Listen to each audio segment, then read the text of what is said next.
नमस्कार। वंदे भारतम में फिर एक बार आपका स्वागत है। मेरे पहले वाले वीडियो में आपने जो लाइक्स दिए, कमेंट्स दिए, तो वो मैं आशीर्वाद समझता हूँ, जिसके कारण मेरा मनोबल बढ़ गया है, आत्मविश्वास मेरा बढ़ गया है और इसके लिए मैं आपको धन्यवाद देना चाहता हूँ। और ये कृपा, ये प्रेम ऐसे ही बना रहे, यही मेरी इच्छा है। आज एक नया विषय लेकर आया हूँ। आज का विषय है शिवाजी महाराज के प्रति औरंगजेब की सोच, जिसमें हम ये देखने वाले हैं कि मुगल बादशाह औरंगजेब छत्रपति शिवाजी महाराज के बारे में क्या सोचता था। इसमें कोई संदेह नहीं है, कोई संशय नहीं है कि दोनों के बीच एक गहरी शत्रुता थी, लेकिन उसके बावजूद राजा जी का चरित्र, उनका व्यक्तित्व, पर्सनालिटी कुछ इस स्तर पर थी कि उनके शत्रुओं को भी उनके प्रति आकर्षण था। तो यही हम देखने वाले हैं।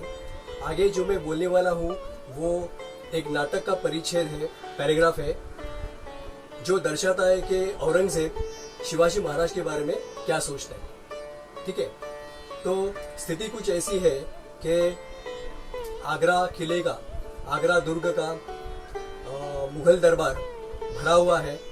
सारे अमीर, उमराव, सरदार, सूबेदार सारे आए हुए हैं और सारे अधिकारी अपने बाएं हाथ पे दाया हाथ रखते हुए आंखें नीचे की ओर झुकाए हुए खड़े हैं, क्योंकि बहुत जल्द कुछ ही किसी भी क्षण बादशाह का आगमन होने वाला है। तो सारे अधिकारी बाअदब खड़े हैं और उसी क्षण बादशाह औरंगजेब दरबार में प्रवेश करता है उसके शहजादे के साथ। तो जैसे ही वो प्रवेश करता है,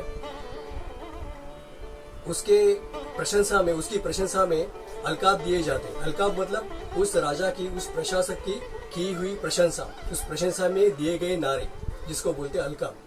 ठीक है, तो वो अलकाब शुरू होता है। अलकाब बहुत ऊंची आवाज में दिया जाता है। मैं उतनी ऊंची आवाज में बोलने वाला नहीं हूं। तो अलकाब कुछ इस तरह से शुरू होता है। हजरत सलामत किबलाए दिलो दुनिया, शहंशाह तख्त गाजी, आलमगीर बादशाह जापना, अबुल मुजफ्फर मोइनुद्दीन मोहम्मद औरंगजेब। और उसके बाद औरंगजेब प्रवेश करता है।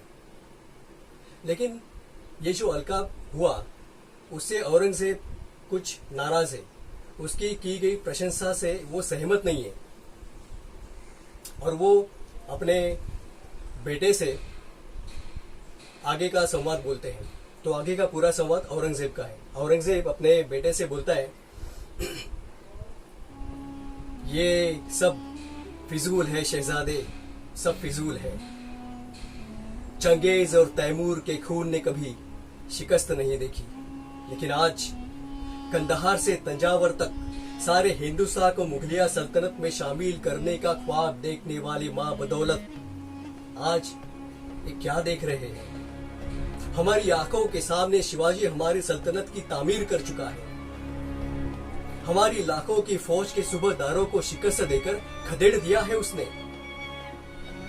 ये है हमारे मामू जान अमीर उल उमरा अबू तालिब शाहिस्ता खां। बड़ी शर्मनाक बात है शहजादे कि शिवाजी ने लाल महल पे छापा डाल के इनके छक्के छुड़ा दिए। ये तो तकदीर के सिकंदर थे जो जहां बच गई सिर्फ 3 उंगलियां ही खोनी पड़ी। ये है हमारे सिपह सालार जसवंत सिंह, जोधपुर महाराजा। मराठों के मार के जख्म इन्होंने अपने सीने पे नहीं, पीठ पे खाए हैं। ये है सूरत के खूबसूरत सूबेदार इनायत खान। शिवाजी जब सूरत आया तो ये सूरत से धूम दबाकर भाग गए। और ये हबशी फौलाद खान, इनके हथेली पे मिठाई रख के शिवाजी आगरा के कैद से फरार हो गया। सारे मनसबों को खाक में मिला दिया है इस फौलाद खान ने।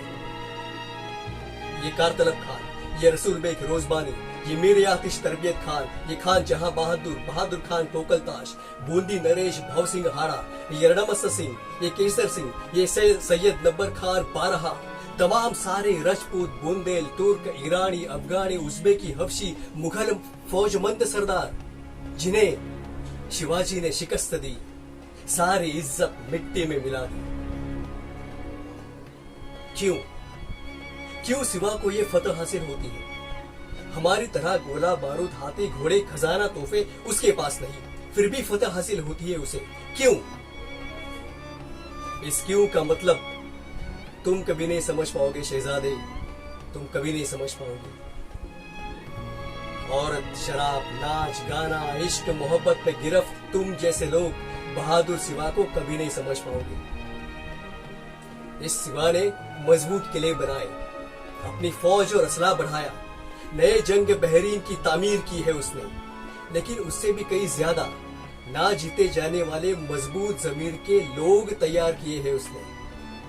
हमने शिवा के लोगों को लाखों के जहांगीर का लालच दिया, लेकिन उन जाबाज मराठों ने उस पर थूक दिया। आज तक दुनिया की हर चीज खरीद सकते थे हम, लेकिन शिवा के उन खुददार खादिमों ने खुद को बिकने न दिया।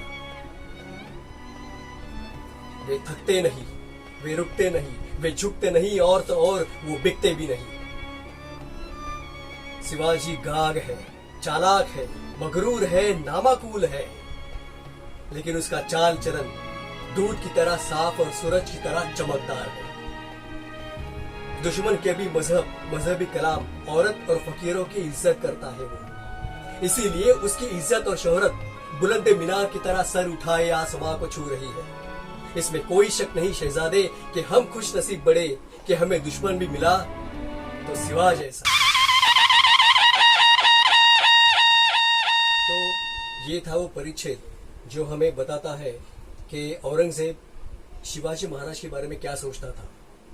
इस परिच्छेद में जो बताया गया है वो इतिहास की सच्चाई है। मतलब औरंगजेब ने जिनके नाम लिए, शाहिसा खान, जसवंत सिंह राठौड़, इनायत खान, कारतलब खान, रसूल बेग रोजबारी, जितने सारे मुगल सरदारों का नाम लिया, उन सारों ने कहीं न कहीं पराक्रम किए हुए थे। इसीलिए औरंगजेब ने उनको शिवाजी महाराज को पराजित करने के लिए और उनके हिंदवी स्वराज्य को उद्ध्वस्त करने के लिए भेजा था। लेकिन उन सारे मुगल सरदारों को शिवाजी महाराज की सेना ने पराजित किया था। यहाँ पर एक बात पर ध्यान देना आवश्यक है।